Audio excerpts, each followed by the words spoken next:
اولا المنافسه مع جوارديولا مرهقه قوي الصراحه على المستوى الذهني. منافس عنيد ما بيستسلمش. يعني برضو الثلاث مواسم اللي خد فيها ارسنال على عزيز المركز الثاني هو نافس، فاهم؟ انما بتنافس جوارديولا دي كانك بتنافس واحد يعني مالوش اخطاء. فالصراحه التتويج ده تتويج لازم يتقل اسم ارتيتا ويتقل الجيل. حتى الجميع تحدث بان ميكيل ارتيتا متخصص في المركز الثاني والوساطه. شفت؟ يعني المفروض البطوله دي تزود اللعيبه وتخليهم ناضجين وتشيل الضغوط عليهم شويه من نهائي دوري الابطال. وهناك لاعبين جدد ولاعبين مميزين يحققون بطوله المره الاولى. يا كابتن خد دوري بخط هجوم يوكيريس، مادويكي، مارتينيلي، تروسارد، ساكا. يا نهار ابيض، ده اعجاز. ده خط هجوم اللي خد بيه دوري، اللي خلى ياخد الدوري ال 19 كلين شيت. رايا حارس المرمى، صليبه، جابرييل رايس، تيمبر، كالافيوري، خط الدفاع. فالنهارده التتويج ده لازم يكون بدايه هيمنه وسيطره للارسنال. عشان كده الصفقات الجايه مهمه قوي، وخاصه من الناحيه الهجوميه. لازم بقى تجيب 9 محترم، اسم كبير، خش على الفاريز لو متاح، وتجيب بقى جناح محترم. كان ممكن ويليامز السنه اللي فاتت كان الكلام على ويليامز، ممكن برضو السنه دي مع اصابات عطلته شويه تخش بقى على الاجنحه الثانيه، الكلام على كروبي بتاع بورموث. فلازم الصفقات الجايه الناحيه الهجوميه تزود الجوده، تكون انتقائيه. ايوه، وتزود الجوده. واللعيبه حتى اللي خدت الدوري ده عبد العزيز هتزيد. الالقاب بتزود اي حد، بتديك 20% ثقه زياده، فلازم تستغلها. الهيمنه والسيطره على الورق، اللقب الدوري ده لازم المفروض الجيل ده متوسط الاعمار 23 24 او 25 سنه يحقق اللقب على الاقل 3-4 مواسم ده المفروض. الكره فيها كل حاجه. انما لو انا بخطط بعد ان انا خدت الدوري الارسنال لارتيتا، المفروض بعد بقى الاستاذ بتاعي ما خرج من الدوري والمنافسه هتتفتح، انت صاحب اللقب دلوقتي. فالموسم الجاي الصفقات، التركيز على الصفقات الهجوميه ذات الجوده العاليه، عشان اللعيبه بوكش تاخد بقى دوريين ورا بعض، 3 دوريات ورا بعض. وهذا هو الاختبار الحقيقي لارتيتا واللاعبين، السيطره على لقب البريمير ليج. الاول ده الفرحه، وانا بقول يعني بخش في المستقبل شويه، انما الفرحه مستحقه دلوقتي والتركيز على مباراه دوري الابطال. انما انا بناقش التخطيط للموسم القادم ولل3 مواسم القادمين، لان زي ما قلت لك يا عبد العزيز المشروع ده بقى له 6 سنين ونص. 6 سنين ونص. هذا سؤال مهم حول عمليه اخذ المشروع بهذه المده. هل تتوقع كابتن محمد بأن المدة كانت طويلة لأرسنال كمدة مشروع لتحقيق لقب الدوري؟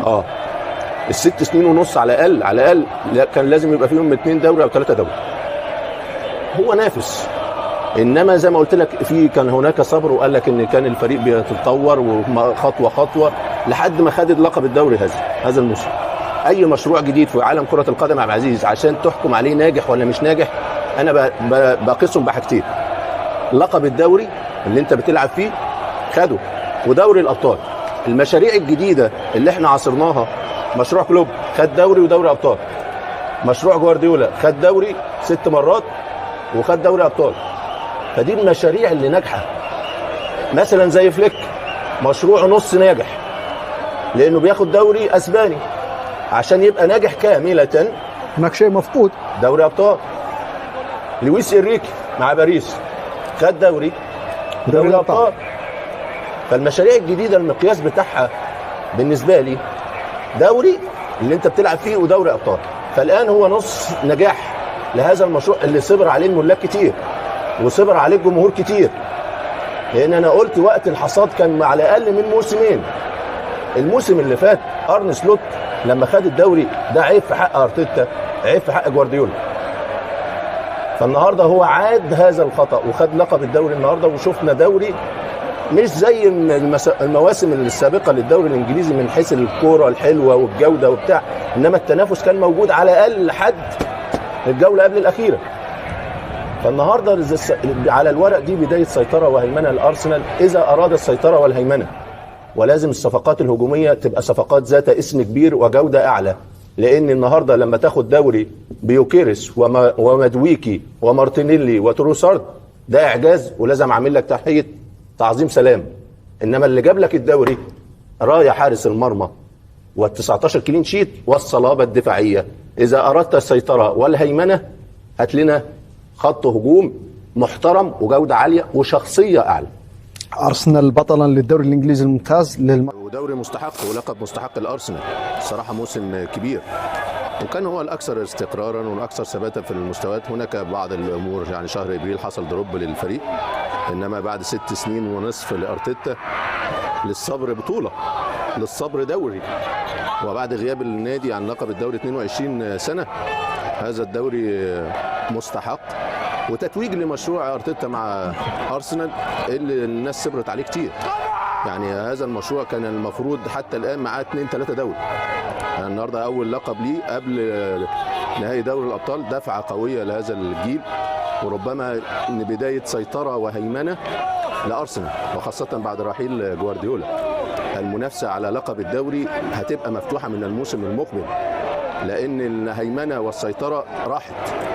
جوارديولا في تاريخه اول مره يحصل موسمين ورا بعض ما ياخدش لقب دوري لجوارديولا.